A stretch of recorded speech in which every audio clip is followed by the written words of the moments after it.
Good morning.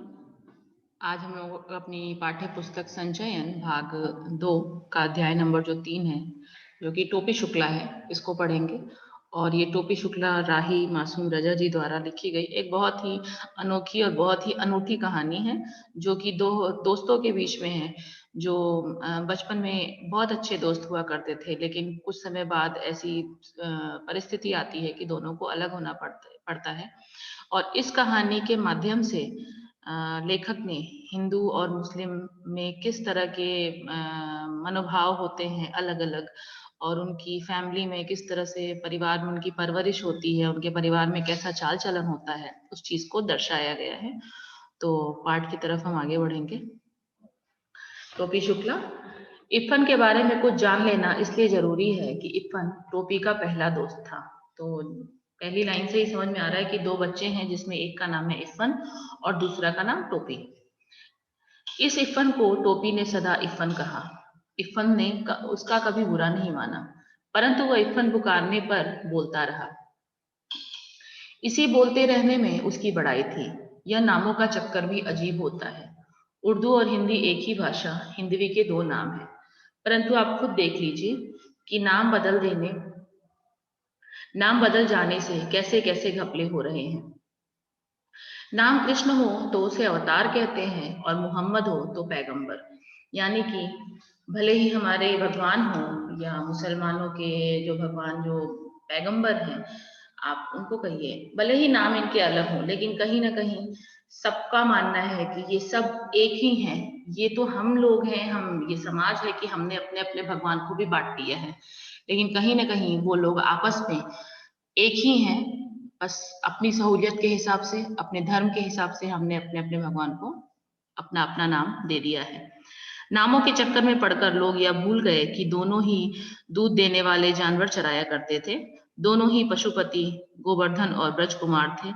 इसीलिए तो कहता हूं कि टोपी के बिना इफन और इफन के बिना टोपी न केवल यह कि अधूरे हैं बल्कि बेमानी हैं। इसलिए इरफान के घर चलना जरूरी है। यह देखना जरूरी है कि उसकी आत्मा के आंगन में कैसी हवाएं चल रही हैं और परंपराओं के पेड़ पर कैसे फल आ रहे हैं। तो जैसा कि पैराग्राफ से समझ में आ रहा है कि दो दोस्तों की कहानी है, इसमें एक इरफान है और एक टोपी है। तो टोपी शुक्ला जो है वो इसमें महत्वपूर्ण किरदार है, और उसका जो मित्र है जो कि इरफान है, जैसा कि आप देख रहे हैं इफन फ के नीचे नुक्ता लगा हुआ है, लेकिन टोपी जो था उसको पता नहीं था कि ये नुक्ता कितना जरूरी होता है किसी नाम के लिए। वो इफन के जगह पे इफन बोलता था, लेकिन इफन को इस बात का कभी बुरा नहीं लगता था, क्योंकि बचपने में हम लोगों को ये मालूम नहीं होता कि ये धर्म क्या है, जाति क्या है। ये तो हम जब बड़े होते हैं तुम्हारे अंदर ये भावनाएं आने लगती हैं कि हाँ मैं हिंदू, मैं मुसलमान, ये सारी भावनाएं ये बड़े होने के बाद आती हैं। तो इस कहानी में टोपी के किरदार को, टोपी के व्यवहार को जानने के लिए इफन को भी जानना अत्यंत आवश्यक है।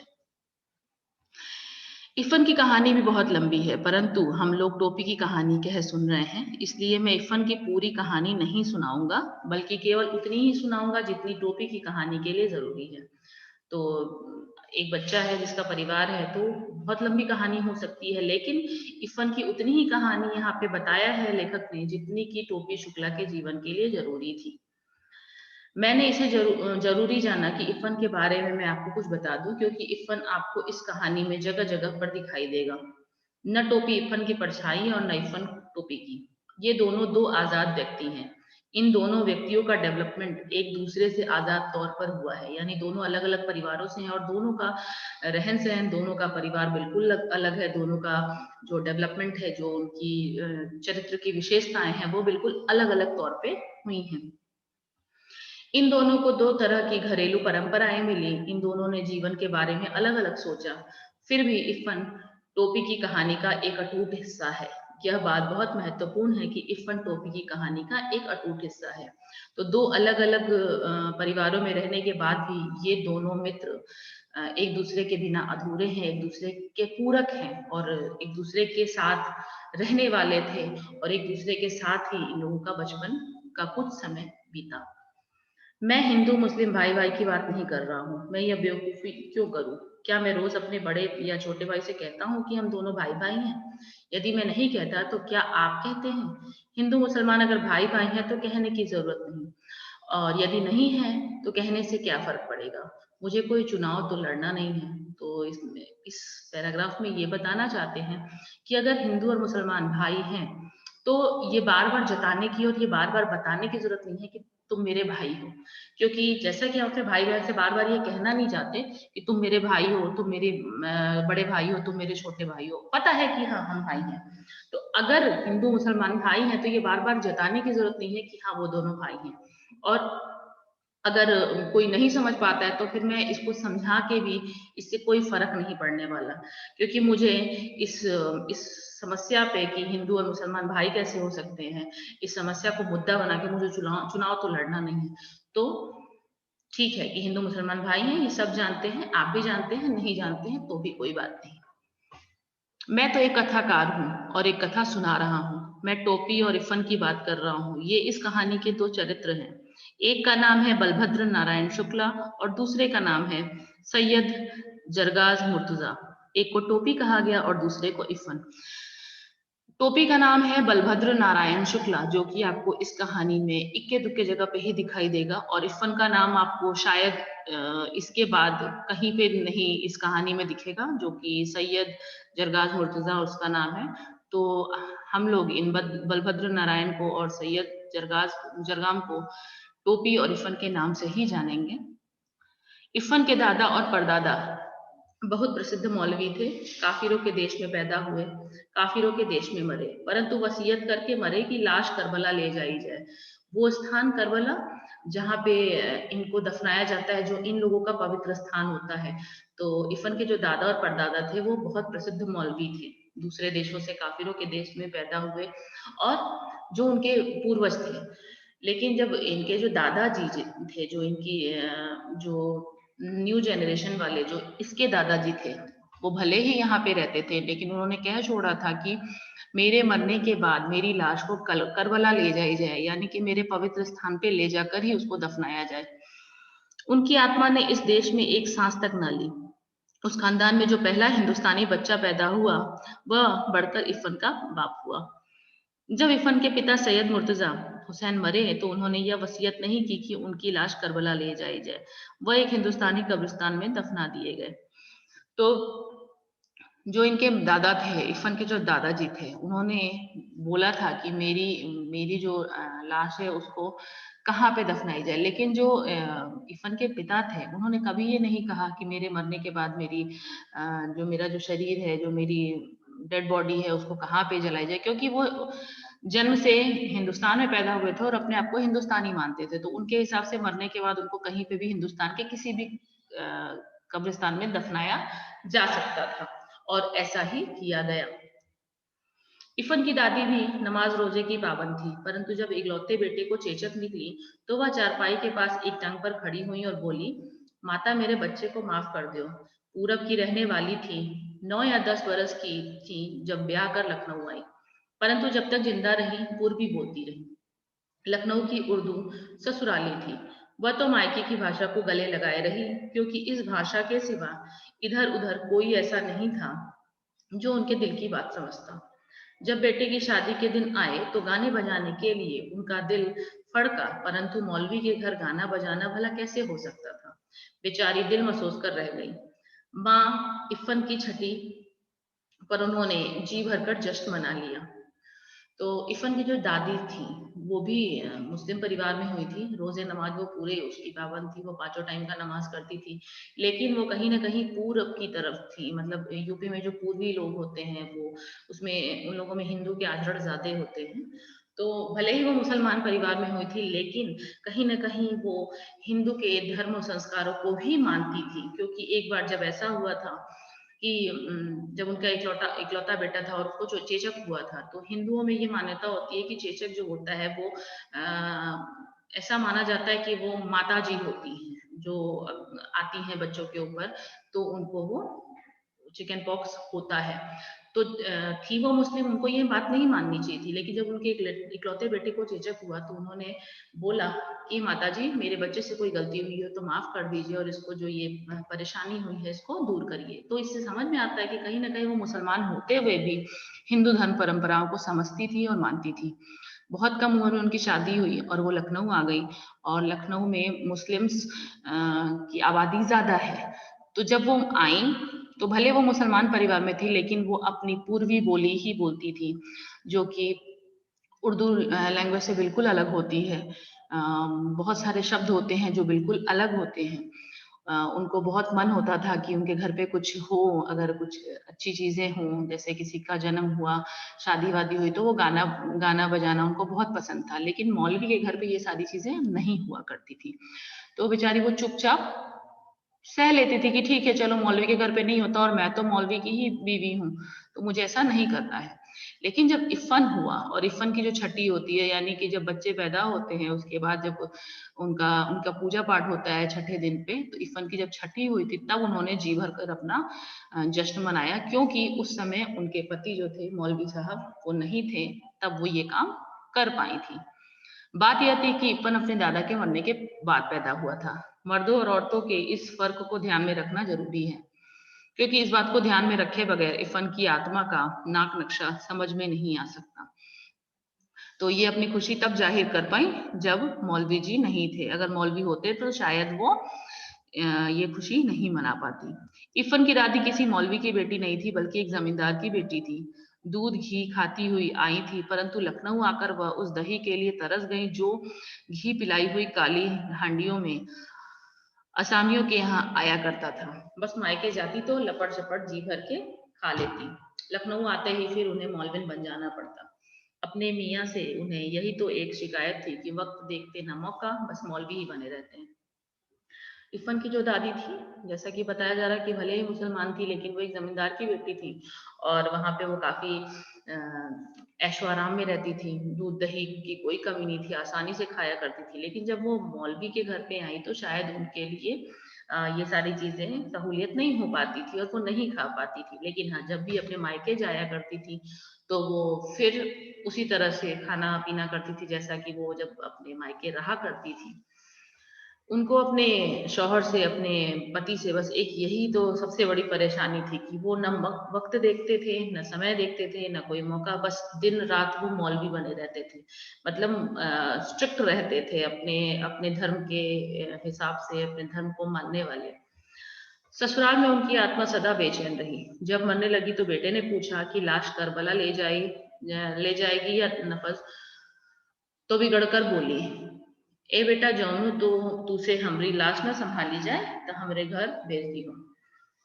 ससुराल में वो उनको कभी वो अपनापन नहीं लगा। जब वो मरने लगी तो उनके बेटे ने पूछा कि आपकी लाश को कहाँ ले जाई जाए। जैसा कि मौलवी जी ने कहा था कि मेरी लाश को मेरे पवित्र स्थान पे दफनाया जाए, तो क्या तुम्हारी ऐसी कोई विश है? तो उसने बोला कि वो गुस्सा हो गई कि भाई मैंने तो ऐसा कभी मौलवी वाला व्यवहार किया नहीं, तो फिर अब ये क्यों पूछ रहा है? तो फिर वो गुस्से में बोलती है कि बेटा अगर तुमसे मेरी लाश नहीं संभाली जाएगी तो तुम मेरे मायके भेज देना, मेरे पिता के घर पे, और उनको क्या करना है वो कर लेंगे। यानी कि उनको ऐसा कुछ नहीं था, उनके लिए कोई ऐसा बाउंडेशन नहीं था कि उनकी लाश कहाँ दफनाई जाए। वो कहीं पे भी दफन हो सकती थी, क्योंकि वो खुद को हिंदुस्तानी समझती थी। मौत सिर पर थी, इसलिए उन्हें यह याद नहीं रह गया कि अब घर कहाँ है। घर वाले कराची में हैं और घर कस्टोडियन का हो चुका है। मरते वक्त किसी को ऐसी छोटी छोटी बातें भला कैसे याद रह सकती हैं? उस वक्त तो मनुष्य अपने सबसे ज्यादा खूबसूरत सपने देखता है। इफन की दादी को भी अपना घर याद आया। उस घर का नाम कच्ची हवेली था। कच्ची इसलिए कि वह मिट्टी की बनी थी। उन्हें दशहरी आम का वह बिजू पेड़ याद आया जो उन्होंने अपने हाथ से लगाया था और जो उन्हीं की तरफ बूढ़ा हो चुका था। ऐसी ही छोटी छोटी और मीठी मीठी बेशुमार चीजें याद आई।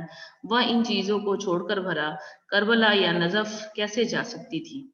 तो जब भी वो छोटी थी और जहाँ पे रहती थी, तो जब वो बड़ी हो गई तो वो घर कस्टोडियन का हो गया, क्योंकि वहाँ पे कोई रखने वाला नहीं था, रहने वाला नहीं था, उस घर को ठीक से संभालने वाला नहीं था। तो ऐसे घर कस्टोडियन यानी कस्टडी में चले जाते हैं। लेकिन जब बुढ़ापा आता है तो हमको अपने बचपन के दिन याद आते हैं, तो उनको हमेशा अपने बचपन की चीजें याद आती थी। उनको अपनी कच्ची हवेली याद आती थी जो कि मिट्टी से बनी थी। उन्हें वो अपने बागीचे का आम का पेड़ याद आता था। उस मतलब बहुत सारी बेशुमार चीजें थी जो उनको अपने अंत समय में याद आती थी, लेकिन वो नहीं समझा सकती थी किसी को, नहीं बता सकती थी किसी को। तो वो सोचती थी कि मैं इतनी सारी अच्छी अच्छी चीजें छोड़ के और मुझे दफना दिया जाए ऐसी जगह जहाँ पे मैं कुछ जानती ही नहीं हूँ। तो मैं हिंदुस्तान में पैदा हुई हूँ, मैं जहाँ पैदा हुई हूँ मुझे वहीं दफनाया जाए। मुझे कहीं पे भी ना करबला ना नजफ, मुझे ऐसे कहीं जगह नहीं जाना, मुझे यहीं मरूंगी और यहीं की हूँ मैं और यहीं मुझे दफना दिया जाए। वह बनारस के फातमैन में दफन की गई क्योंकि मुर्तजा हुसैन की पोस्टिंग उन दिनों वहीं थी। इफन स्कूल गया हुआ था। नौकर ने आकर खबर दी कि बीवी का देहांत हो गया। इफन की दादी बीवी कही जाती थी। तो वो बनारस में जब इफन के पापा जहाँ पे पोस्ट थे, वहां पोस्टेड थे, वहां उनकी मृत्यु हुई और वहीं पे उनको दफना दिया गया। और जब ये खबर बताई गई इफन को, तो उस समय इफन स्कूल में गया हुआ था और नौकर आके बताता है कि बीवी का देहांत हो गया। बीवी यानी इफन की दादी। इफन तब चौथे में पढ़ता था और टोपी से उसकी मुलाकात हो चुकी थी। तो जब इफन की दादी गुजरी तो इन दोनों में दोस्ती थी, इन दोनों को आपस में जान पहचान थी। इरफान को अपनी दादी से बड़ा प्यार था। प्यार तो उसे अपने अब्बू, अपनी अम्मी, अपनी बाजी और छोटी बहन नुजरत से भी था, परंतु दादी से वह जरा ज्यादा प्यार करता था। अम्मी तो कभी कभार डांट मार लिया करती थी, बाजी का भी यही हाल था। अब्बू भी कभी कभार घर को कचहरी समझकर फैसला सुनाने लगते थे। नुजरत को जब मौका मिलता उसकी कॉपियों पर तस्वीरें बनाने लगती थी। बस एक दादी थी जिन्होंने कभी उसका दिल नहीं दुखाया। वह रात को भी उसे बहराम डाकू, अनार परी, 12 बुर्ज, अमीर हमजा, गुलब कावली, हातिम ताई, पंचफुल्ला रानी की कहानियां सुनाया करती थी। तो इरफान जो था वो अपनी दादी से बहुत अटैच था। हाँ, सबको प्यार करता था लेकिन इरफान की दादी से उसका ज्यादा बनता था क्योंकि पापा थोड़े से स्ट्रिक्ट थे, छोटी बहन समझती नहीं थी। तो उसको अपनी दादी का साथ बहुत प्यारा था और जब भी वो रात में सोता था तो दादी उसको अलग अलग तरह की कहानियां सुनाती थी और वो हमेशा अपनी दादी के साथ खुश रहता था। तो फिर दादी की जो कहानियां होती थी वो अक्सर इन सारी लाइनों से शुरू होती थी। सोता है संसार, जागता है पाक परवरदिगार, आंखों की देखी नहीं कहती, कानों की सुनी कहती हूँ कि एक मुल्क में एक बादशाह रहा। यानी कि कहानी की लाइन है जो अक्सर दादी के मुंह से निकला करती थी जब भी वो इरफान को कहानियां सुनाती थी। दादी की भाषा पर वह कभी नहीं मुस्कुराया। उसे तो अच्छी लगती थी पर अब्बू नहीं बोलने देते थे और जब वह दादी से इसकी शिकायत करता तो वह हंस पड़ती। अमोरा काहे बेटा, अनपढ़ गवार की बोली तू काहे को बोले लग्यो, तू अपने अब्बा की ही बोली बोलो। बात खत्म हो जाती और कहानी शुरू हो जाती। तो दादी की जो पूर्वी लैंग्वेज थी वो मेरे को बहुत बहुत अच्छी लगती थी, मुझे तो बहुत पसंद आती थी। लेकिन इफन के पापा को ये चीज नहीं अच्छी लगती थी। वो हमेशा कहते थे कि उनकी तरह मत बोलो। तो ये दादी से कहता था कि दादी ऐसे ऐसा क्यों बोलते हैं अब्बू। तो बोलती हैं कि भाई तुम्हारे पापा पढ़े लिखे हैं, मैं तो गंवार हूँ, मेरी गंवार की बोली तुम क्यों बोलोगे।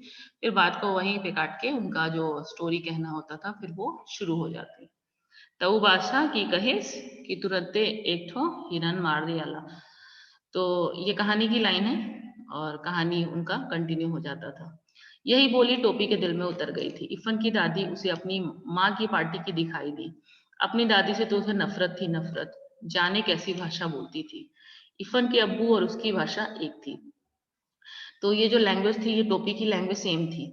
इसलिए टोपी को इफन की दादी बहुत पसंद आती थी क्योंकि इफन के बाकी घर वाले जो थे वो तो उर्दू में बोलते थे और उनकी जो लैंग्वेज थी वो इसको अच्छी भी नहीं लगती थी और उसको अपने घर की दादी की लैंग्वेज भी अच्छी नहीं लगती थी क्योंकि वो भी बहुत ज्यादा गुस्से वाली थी, हमेशा इसको रोकती टोकती रहती थी और उनकी बोली इसको समझ नहीं आती थी और पसंद भी नहीं आती थी।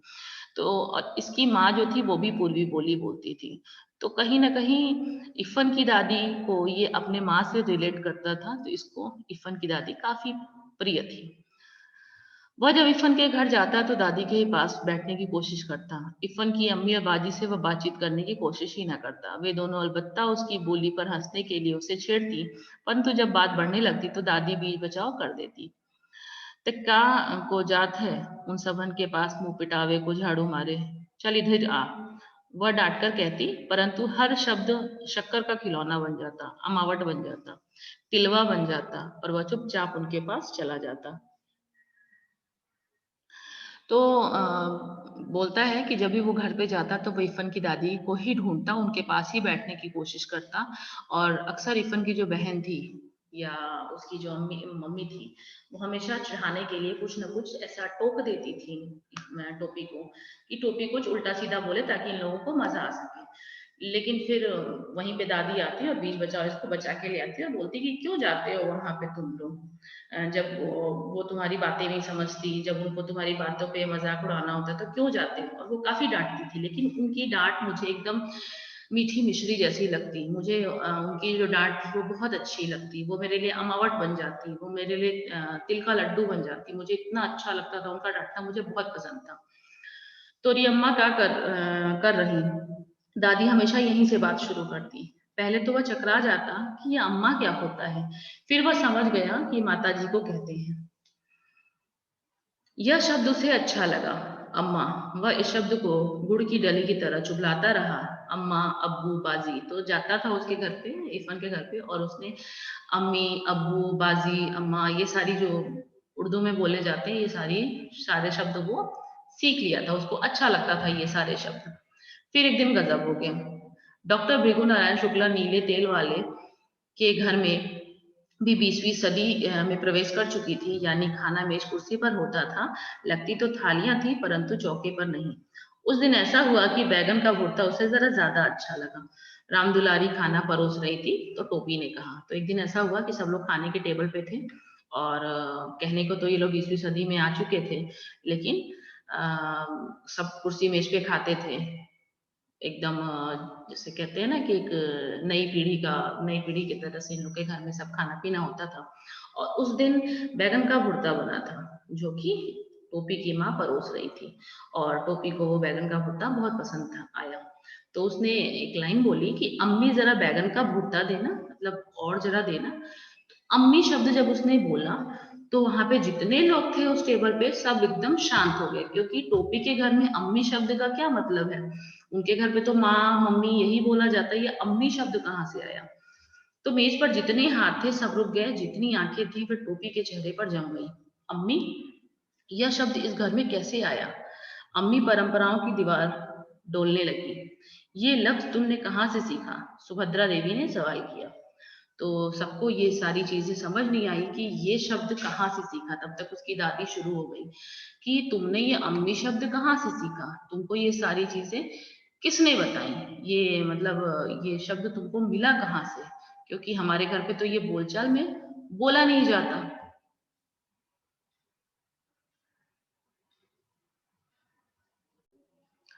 लफ्ज, टोकी टोपी ने आंखें नचाई। लफ्ज का होता है माँ, ये अम्मी कहना तुमको किसने सिखाया है। तब तक दादी गरजी, ये हम इफ्फन से सीखा है। उसका पूरा नाम क्या है, ये हम ना जानते। ते कौनो मियाँ के लड़का से दोस्ती कर लिहले बाय कारे। राम दुलारी की आत्मा गनगना गई। तो जब जब उसने अम्मी शब्द बोला उस खाने के टेबल पे, तो सबको ये लगा कि जरूर ये किसी मुस्लिम के बच्चे से इसकी दोस्ती हुई है, जहां से ये सारी चीजें वो सीख रहा है। दादी गुस्सा करती हैं, उसकी माँ अलग गुस्सा होती है।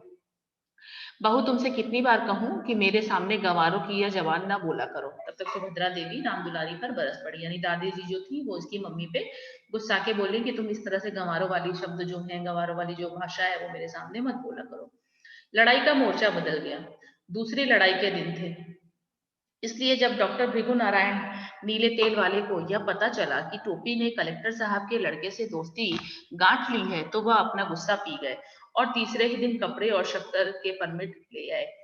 तो ये तो मालूम चला कि ये जरूर किसी से दोस्ती किया है, किसी मुसलमान से, लेकिन जब ये पता चला कि वो कलेक्टर साहब के बेटे से उसकी दोस्ती हुई है, तो मामला उतना ज्यादा नहीं बढ़ा। परंतु उस दिन टोपी की बड़ी दुर्गति बनी। सुभद्रा देवी तो उसी वक्त खाने की मेज से उठ गई और राम दुलारी ने टोपी को खूब मारा, बहुत मारा। लेकिन उस दिन का जो बवाल हुआ, उस वजह से पूरे घर वालों ने इस टोपी को बहुत कुछ सुनाया। माँ से उसको डांट भी पड़ी, उसको मार भी खाना पड़ा। ते फिर जेबे ओकरा घरे। हाँ, अरे तोहरा हाँ में लुकारा आगे माटी मिलाऊं, तो बोलती है कि क्या तुम फिर आगे जाओगे। ये सारी लैंग्वेजेस जो है ना, ये भोजपुरी से मिलती जुलती हैं, इसलिए बहुत सारे शब्द हैं जो आपको नए नए सुनने मिलेंगे, लेकिन मतलब तो समझ में आ ही जाता है। राम दुलारी मारते मारते थक गई, परंतु टोपी ने यह नहीं कहा कि वह इफ़न के घर नहीं जाएगा। मुन्नी बाबू और भैरव उसकी कुटाई का तमाशा देखते रहे। मुन्नी बाबू उसका बड़ा भाई और भैरव उसका छोटा भाई था, और वो दोनों इसकी पिटाई को बहुत मजे से और बहुत मस्ती के साथ देख रहे थे। अब उन लोगों ने आग लगाना शुरू किया। हम एक दिन एक को रहीम कबाबची की दुकान पर कबाब खाते देखा रहा। मुन्नी बाबू ने टुकड़ा लगाया। कबाब? राम राम राम। राम दुलारी घिन्ना के 2 कदम पीछे हट गई। टोपी मुन्नी की तरफ देखने लगा, क्योंकि असलियत यह थी कि टोपी ने मुन्नी बाबू को कबाब खाते देख लिया था, और मुन्नी बाबू ने उसे एक ही कन्नी रिश्वत दी थी। टोपी को यह मालूम था, परंतु वह चुगलखोर नहीं था। उसने अब तक मुन्नी बाबू की कोई बात इफ़न के सिवा किसी और को नहीं बताई थी। तो मामला कुछ और था, लेकिन वहां पे मुन्नी बाबू ने एक खेल खेला, और जिसमें ये बुरी तरह से फंस गया टोपी, क्योंकि वो सीधा था, उसको चुगलखोरी नहीं आती थी, उसको कान भरना नहीं आता था उसको दूसरों के लिए। तो कहीं ना कहीं वो इस चीज में फंस गया। तू हमें कबाब खाते देखे रहे हो?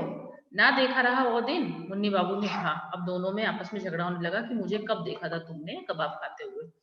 तो वो याद दिलाता है कि उस दिन तुम खा नहीं रहे थे, मैंने तुमको देखा था। तो तुमने उसी दिन क्यों नहीं बताया? सुभद्रा देवी ने सवाल किया। वो झूठा है दादी, टोपी ने कहा। उस दिन टोपी बहुत उदास रहा।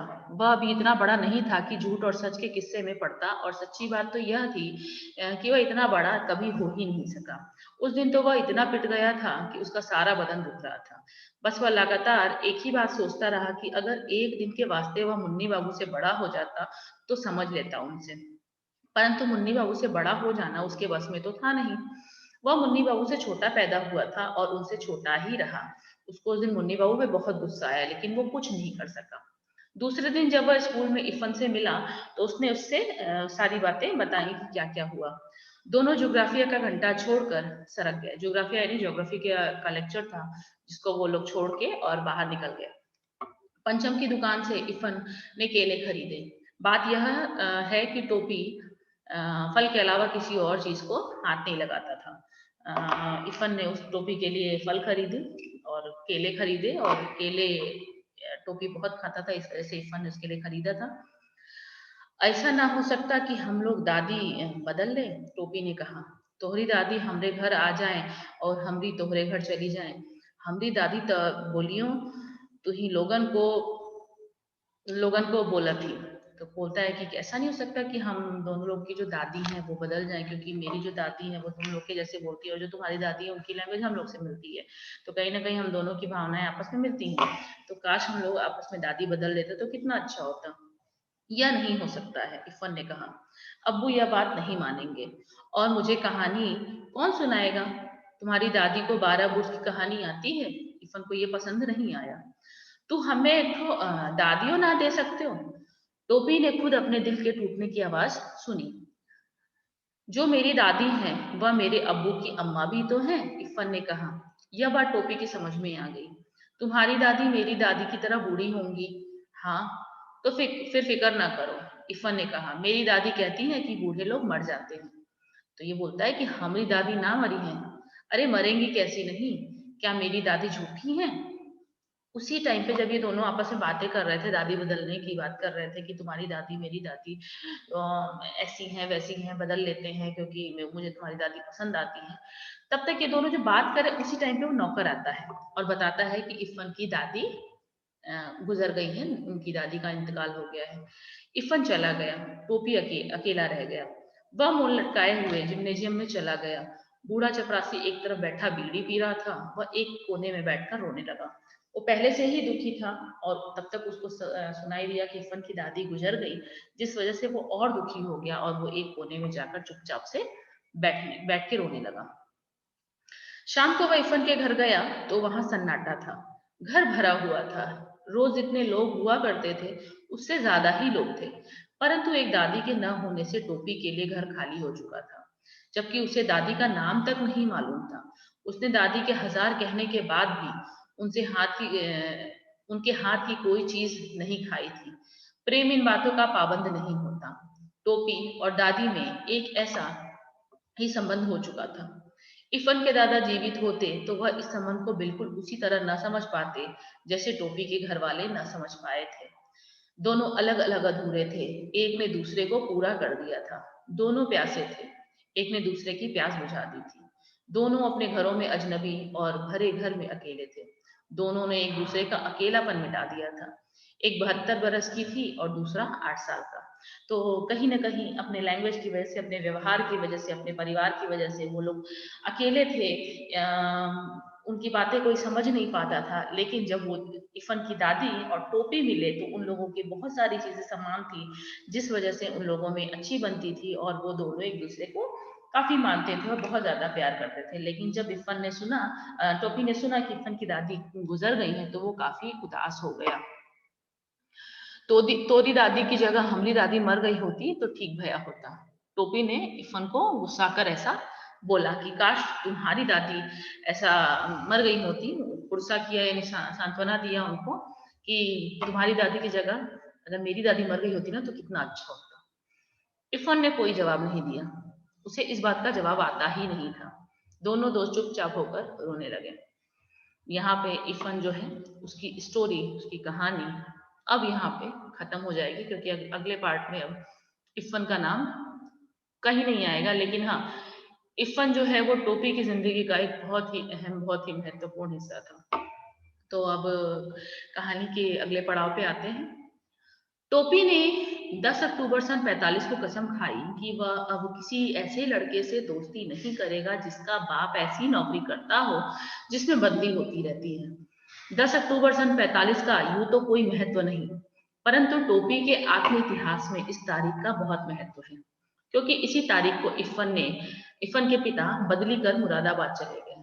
तो टोपी की जिंदगी में ये जो 10 अक्टूबर सन 45 है, ये बहुत ही इम्पोर्टेंट, बस टोपी के लिए भी इम्पोर्टेंट दिन है, क्योंकि उसने कसम खाई कि अब ऐसे लोगों से ऐसे दोस्त नहीं बनाऊंगा जिसके पिता का तबादला होता रहे, जिसके पिता का ट्रांसफर होता रहे, क्योंकि दोस्ती करने के बाद उस दोस्त से बिछड़ना कितना मुश्किल होता है ये टोपी बखूबी जानता था। और ये टोपी को इस बात का एहसास हो गया था, क्योंकि इसी दिन 10 अक्टूबर सन 45 को ही इफन के पिता का ट्रांसफर हुआ था और वो मुरादाबाद चले गए थे और उनके साथ उनकी पूरी फैमिली चली गई। तो ये इफन की दादी अभी गुजरी थी और तब तक इनका ट्रांसफर हो गया, तो वो कहीं ना कहीं अंदर से और टूट गया था इस चीज को लेके। इसलिए टोपी और अकेला हो गया, क्योंकि दूसरे कलेक्टर ठाकुर हरिनाम सिंह के 3 लड़कों में से कोई उसका दोस्त न बन सका। जो कलेक्टर साहब थे पहले वाले, जो इफन के फादर थे, इफन से इसकी अच्छी बनी, लेकिन जो उनकी जगह पे जो दूसरे कलेक्टर आए उनके 3 लड़के थे। और जात बिरादर भी हिंदू मुसलमान का कोई यहाँ पे अंतर नहीं था, लेकिन उनके तीनों लड़कों में किसी से इसकी बन नहीं पाई। कारण क्या है? डब्बू बहुत छोटा था, बिल्लू बहुत बड़ा था और गुड्डू था तो बराबर, परंतु केवल अंग्रेजी बोलता था। और यह बात थी कि उन तीनों को इसका एहसास था कि वो कलेक्टर के बेटे हैं, यानी उनके अंदर घमंड था। एक तो एज डिफरेंस, जो अपनी एज का था वो इतनी अंग्रेजी बोलता था कि उससे दोस्ती कर पाना मुश्किल था। और ये कहीं ना कहीं उनके अंदर ये एहसास था कि हम कलेक्टर के बेटे हैं तो हम बहुत उच्च हैं, हम बहुत ऊपर हैं, तो हम किसी से भी दोस्ती नहीं कर सकते। किसी ने टोपी को मुंह तक नहीं लगाया। माली और चपरासी टोपी को पहचानते थे, इसलिए वह बंगले में चला गया। बिल्लू, गुड्डू और डब्बू उस समय क्रिकेट खेल रहे थे। तो पहले से माली और चपरासी उसको पहचानते थे टोपी को, क्योंकि वो शुरू से जाता रहता था। तो उन लोगों ने उनको जाने दिया अंदर। वो गया अंदर मिलने की, देखूं यहाँ पे कौन है। तो अंदर बंगले में जाता है, वहां पे बिल्लू, गुड्डू और डब्बू आपस में क्रिकेट खेल रहे होते हैं। डब्बू ने हिट किया, गेंद सीधी टोपी के मुंह पर आई। उसने घबराकर हाथ उठाया, गेंद उसके हाथों में आ गई। तब तक एक आवाज आई, हाउस दैट। हेड माली अंपायर था, उसने उंगली उठा दी। वह बेचारे केवल यह समझ सका कि जब भी हाउस दैट का शोर हो तो उसे उंगली उठा देनी चाहिए। इतनी अंग्रेजी इन लोगों ने उसे सिखा दी थी, जो माली था। Who are you? डब्बू ने सवाल किया। बलभद्र नारायण, टोपी ने जवाब दिया। हु इज योर फादर, यह सवाल गुड्डू ने किया। भृगु नारायण। तो उसने बोला कि मेरे पापा का नाम भृगु नारायण है। बिल्लू ने अंपायर को आवाज दी, ये भृगु नारायण कौन है?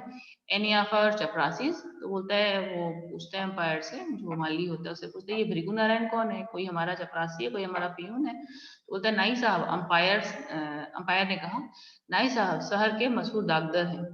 You mean doctor? डब्बू ने सवाल किया। Yes sir. हेड माली को इतनी अंग्रेजी आ गई थी। But he look so clumsy, Billu बोला। तब तक टोपी अकड़ कर बोला, तनी जबनिया संभाल के बोलो, एक लपड़ में नाचे लगी। तो उसको लगा, जब उसने बोला क्लमजी, तो उसको लगा उसको इंग्लिश में कुछ बोल रहा है उल्टा सीधा। तो टोपी को समझ नहीं आया और टोपी ने अपने स्टाइल में बोला कि ज्यादा बोलोगे तो अभी एक थप्पड़ पड़ेगा और तुम यहीं पे गिर जाओगे अभी। ओह ओह यू, बिल्लू ने हाथ चला दिया। टोपी लुढ़क गया। फिर वह गालियां बकता हुआ उठा, परंतु हेड माली बीच में आ गया और डब्बू ने अपने अल्सेशियन को सुस्कार दिया। तो दोनों में जब लड़ाई होने लगी, माली बीच में आया, लेकिन तब तक क्या था, जो डब्बू जो भाई था उसने अपने कुत्ते को एक सुस्कार मारी और कुत्ता इसके पीछे लग गया और कुत्ते ने टोपी को काट लिया। पेट में 7 सुइयां भूखी तो टोपी के होश ठिकाने आए और फिर उसने कलेक्टर साहब के बंगले का रुख कभी नहीं किया। परंतु प्रश्न यह खड़ा हो गया कि फिर आखिर वह करे क्या? घर में ले देकर बूढ़ी नौकरानी सीता थी, जो उसका दुख दर्द समझती थी। तो वह उसी के पल्लू में चला गया और सीता की छाया में जाने के बाद उसकी आत्मा भी छोटी हो गई। सीता को घर के सभी छोटे बड़े डांट लिया करते थे। टोपी को भी घर के सभी छोटे बड़े डांट लिया करते थे। इसलिए दोनों एक दूसरे से प्यार करने लगे। तो ऐसा हुआ कि जब भी घर पे जाता था तो घर पे भी इसको अकेलापन लगता था, क्योंकि कोई इसकी बातों को नहीं समझ पाता था। इफन की दादी भी नहीं थी, इफन भी नहीं था। घर पे जाए तो कोई नहीं मिलता था। भाई बहन सब इससे झगड़े करते रहते थे, इसको उल्टा सीधा बोलते रहते थे। रह रह के एक बची थी इसके घर की नौकरानी, जो काफी बूढ़ी थी। तो उससे ये थोड़ा अटैच हो गया, क्योंकि बूढ़ी नौकरानी थी, इस वजह से उसको सब डांट सकते थे। उसी तरह से इसकी भी अपने घर में बस एक यही दशा थी कि इसको कोई भी डांट सकता था, कोई भी कुछ भी बोल सकता था, जिस वजह से ये सीता से थोड़ा सा क्लोज हो गया। तो एक दिन सीता समझाती हुई कहती है कि टेक मत किया करो बाबू। एक रात मुन्नी, बाबू और भैरव का डांस करने पर वो बहुत पिटा, तो सीता ने उसे अपनी कोठरी में ले जाकर समझाना शुरू किया। बात यह हुई कि जाड़ों के दिन थे। मुन्नी बाबू के लिए कोट का नया कपड़ा आया। भैरव के लिए भी नया कोट बना। टोपी को मुन्नी बाबू का कोट मिला। कोट बिल्कुल नया था, मुन्नी बाबू को पसंद नहीं आया था, फिर भी बना तो उन्हीं के लिए था तो उतरन ही। टोपी ने उस कोट को उसी वक्त दूसरी नौकरानी केतकी के बेटे को दे दिया और वह बहुत खुश हो गया, नौकरानी का बेटा। नौकरानी के बच्चे को दे दी जाने वाली चीज वापस तो ली नहीं जा सकती थी, इसलिए तय हुआ कि टोपी जाड़ा खाएगा। तो उस दिन ये हुई थी, इस वजह से उसको डांट पड़ी थी, इस वजह से उसको काफी पीटा गया था। जिस दिन सीता उसको समझा रही थी, क्योंकि मुन्नी बाबू के लिए नया कोट बना और मुन्नी बाबू का जो कोट एक पहला कोट था जो नया ही था, लेकिन वो मुन्नी बाबू को पसंद नहीं आया, तो वो कोट मिल गया टोपी को। था वो कोट बिल्कुल नया, लेकिन टोपी को ये लगा कि भले ही ये नया है, लेकिन है तो ये किसी की उतरन ही, और मैं किसी की उतरन क्यों पहनूं। उसने क्या किया, वो अपनी दूसरी नौकरानी के बेटे को दे दिया। अब जो चीज नौकर को दे दी जाती है वो चीज वापस तो ली नहीं जाती है। तो अभी ये घर में ये डिसाइड हुआ कि अब टोपी का कोई कोट वोट नहीं बनेगा, अब वो इसी तरह से ठंडी में रहेगा बिना कोट के। तो ये तय हुआ कि अब कुछ भी हो, अब इसको जाड़ा खाना पड़ेगा। तो टोपी ने जवाब दिया, हम जाड़ा वाड़ा ना खाएंगे, भात खाएंगे। तब तक सुभद्रा देवी बोली, तुम जूते खाओगे। आपको इहो ना मालूम कि जूता खाया न जात पहिन जात है। दादी से बदतमीजी करते हो, मुन्नी बाबू ने बिगड़कर बीच में कहा। तो कहा हम इनकी पूजा करें? फिर क्या था, दादी ने आसमान सिर पर उठा लिया। राम दुलारी ने उसे पीटना शुरू किया। तू 10वां में पहुंच गई बाड़ा, सीता ने कहा। तू है दादी से टर्रा हो कि तन्ना न चाही, कितनो तुहार दादी बाड़ी। तो फिर उसी बात पे सीता उसको समझा रही थी कि तुम बड़े हो चुके हो, तुमको दादी से इस तरह से नहीं बोलना चाहिए था। हालांकि उसने कुछ गलत नहीं बोला था, बस ये है कि उसने उल्टा जवाब दिया था।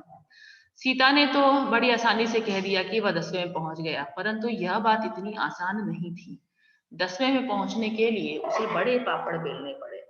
2 साल तो वह फेल ही हुआ। 9वें में तो वह सन 49 में ही पहुंच गया। 49 यानी 49, यानी 1949 में ही वो नौ कक्षा 9 में पहुंच गया था। लेकिन 10वें में जाने के लिए वो 2 बार फेल हुआ। वो यानी 9th में 2 बार फेल हुआ, फिर वो 10th में गया।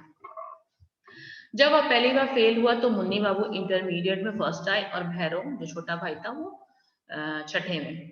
सारे घर ने उसे जवान की नोक पर लिया। वह बहुत रोया। बात यह नहीं कि वह गाउदी था, मतलब वो लापरवाह था, भोंदू था, बुद्धू था, ऐसा नहीं था। वह बहुत तेज था, परंतु उसे कोई पढ़ने ही नहीं देता था। जब वह पढ़ने बैठता तो मुन्नी बाबू को कोई काम निकल आता, या राम दुलारी को कोई ऐसी चीज मंगवानी पड़ जाती जो नौकरों से नहीं मंगवाई जा सकती थी। यह सब कुछ न होता तो पता चलता भैरव ने उसकी कापियों का हवाई जहाज उड़ा डाला है। यानी कि वो पढ़ने की तो बहुत कोशिश करता था, लेकिन उसको पढ़ने का समय नहीं मिल पाता था। और दूसरे साल उसे टाइफाइड हो गया, जिस वजह से वो फेल हो गया। तीसरे साल वह किसी तरह से 3rd डिवीजन में पास हो गया। यह 3rd डिवीजन कलंक के टीके की तरह उसके माथे से चिपक गया। परंतु हमें उसकी मुश्किलों को भी ध्यान में रखना चाहिए। अब उसकी मुश्किलें क्या क्या हैं ये देखते हैं। सन 49 में वह अपने साथियों के साथ था। वह फेल हो गया। सभी साथी आगे निकल गए, वह रह गया। सन 49 में उसे उसी दर्जे में उन लड़कों के साथ बैठना पड़ा जो पिछले साल उससे जूनियर यानी 8वीं कक्षा में थे। पिछले वालों के साथ एक ही दर्जे में बैठना कोई आसान काम नहीं है। उसके दोस्त 10वें में थे। वह उन्हीं से मिलता, उन्हीं के साथ खेलता, क्योंकि उसकी दोस्ती तो अपने पुराने दोस्तों से थी। अपने साथ हो जाने वालों में से किसी के साथ उसकी दोस्ती कभी नहीं हो सकी। जब जब भी वह क्लास में बैठता तो उसे अपना बैठना वहां पे अजीब लगता। उस पर सितम यह हुआ कि कमजोर लड़कों को मास्टर जी समझाते तो उसकी मिसाल देते। अगर कोई बच्चा फेल हो जाता है तो बच्चे, टीचर्स भी, कुछ कुछ ऐसे टीचर्स भी होते हैं जो बार बार ये समझाते रहते हैं। उसका उदाहरण दिया जाता रहता है क्लास में कि इसको देख लो, अगर पढ़ोगे नहीं तो ऐसे हो जाओगे। मतलब हर चीज में उसकी मिसाल दी जाने लगी। एक बार मिसाल देते हुए मास्टर साहब ने कहा, क्या मतलब है सामावतार, बलभद्र की तरह इसी दर्जे में टिके रहना चाहते हो क्या? यह सुनकर सारा दर्जा हंस पड़ता। हंसने वाले वे होते जो पिछले साल 8वें में थे, यानी उसके जूनियर जो अभी उसकी कक्षा में थे, वो सारे हंसने लगते और उसको ये बात बिल्कुल नागवार हो जाती। वह किसी न किसी तरह इस साल को झेल गया। परंतु जब वह 51 में भी उसी 9वें दर्जे में ही उसको बैठना पड़ा तो वह बिल्कुल गीली मिट्टी का लौंदा हो गया। मतलब कि वो एकदम शांत हो गया। वो किसी से बातें नहीं करता, क्योंकि दूसरे साल उसको टाइफाइड हुआ था जिस वजह से वो फेल हो गया था। लेकिन उसकी परेशानी कोई नहीं समझा। और जो 8 वाले जो 9th में इसके साथ थे, अब वो 10th में हो गया और ये उसी क्लास में रह गया। कोई उसका दोस्त नहीं रह गया। 8वें वाले 10वें में थे, 7वें वाले उसके साथ। उनके बीच में वह अच्छा खासा बूढ़ा दिखाई देता। बूढ़ा यानी ओल्ड एज नहीं, मतलब 2 साल से अगर एक ही क्लास में पढ़ो तो वो लगता है कि ये सीनियर है, हमसे काफी सीनियर है जो हमारी क्लास में पढ़ रहा है। तो कहीं ना कहीं व्यवहार ऐसा सबको दिखने लगता है कि ये तो हमारा बहुत बड़ा सीनियर है, ये तो हम लोगों के बीच में बूढ़े जैसा दिखाई दे रहा है। वह अपने भरे पूरे घर की ही तरह अपने स्कूल में भी अकेला हो गया था। मास्टरों ने उसका नोटिस लेना बिल्कुल ही छोड़ दिया। कोई सवाल किया जाता तो जवाब देने के लिए भी वह हाथ उठाता, तो भी कोई मास्टर उसे जवाब न पूछता। परंतु जब उसका हाथ उठता ही रहा तो एक दिन अंग्रेजी साहित्य के मास्टर साहब ने एक टॉन्ट, एक ताना मारा कि 3 बरस से यही किताब पढ़ रहे हो, तुम्हें तो सारे जवाब जवानी याद हो गए होंगे। इन लड़कों को अगले साल हाई स्कूल का इम्तहान देना है। तुमसे पाठशाल मतलब अगले साल मैं पूछ लूंगा, यानी कि तुम तो फिर इसी में रहोगे। इन बच्चों को पढ़ने दो क्योंकि इनको पास होना है, तुम्हारा तो कोई भरोसा नहीं है। और तुम तो इसी क्लास में तीसरा साल ही पढ़ रहे हो, तो तुमको शायद सब कुछ आता होगा, तो तुम जवाब नहीं दोगे, चुप करके बैठो। टोपी इतना शर्माया कि उसके काले रंग पर लाली दौड़ गई। और जब तमाम बच्चे खिलखिलाकर हंस पड़े तो वह बिल्कुल ही मर गया। जब वह पहली बार 9वें में आया तो वह भी इन्हीं बच्चों की तरह बिल्कुल नया बच्चा था, बिल्कुल छोटा बच्चा जैसा था। फिर उसी दिन अब्दुल वहीद ने रिसेस में वह तीर मारा कि टोपी बिल्कुल बिलबिला उठा। यानी अब्दुल वहीद उसकी क्लास का एक टॉपर लड़का था और मॉनिटर भी था। उसने टोपी को लंच ब्रेक में ऐसी बात कही कि टोपी को बिल्कुल अच्छा नहीं लगा। वहीद क्लास का सबसे तेज लड़का था। मॉनिटर भी था। और सबसे बड़ी बात यह है कि वह लाल तेल वाले डॉक्टर सरफुद्दीन का बेटा था।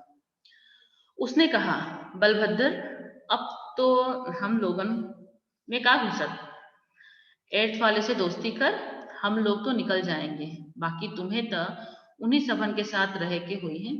तो उसने कमेंट किया कि ऐसा है, हम लोग तो फिर 10th में चले जाएंगे, और जो अभी जो हमसे जूनियर वाले बच्चे हैं ना, जो 7th में अभी हैं, जो 8th में हैं अभी, वो अगले साल 9th में आएंगे, और तुम 9th में ही हो, तो तुम उन लोगों से दोस्ती करो, हम लोगों में घुसने की जरूरत नहीं है, क्योंकि तुम तो पास होगे नहीं। यह बात टोपी के दिल के आर पार हो गई, और उसने कसम खाई कि टाइफाइड हो जाए या टाइफाइड का बाप हो जाए, उसे किसी तरह से भी पास होना है। परंतु बीच में चुनाव आ गया। डॉक्टर भृगु नारायण, यानी कि नीले तेल वाले जो डॉक्टर थे, जो कि भृगु नारायण थे, वो चुनाव में खड़े हो गए। अब जिस घर में चुनाव के लिए कोई खड़ा हो जाए, तो वहां पे पढ़ाई लिखाई कैसे हो सकती है। लेकिन कुछ वजह से डॉक्टर साहब की जमानत जब्त हो गई, तो घर में चुनाव का माहौल खत्म हो गया। जो भी वो चुनाव में खड़े हो रहे थे वो सब बंद हो गया।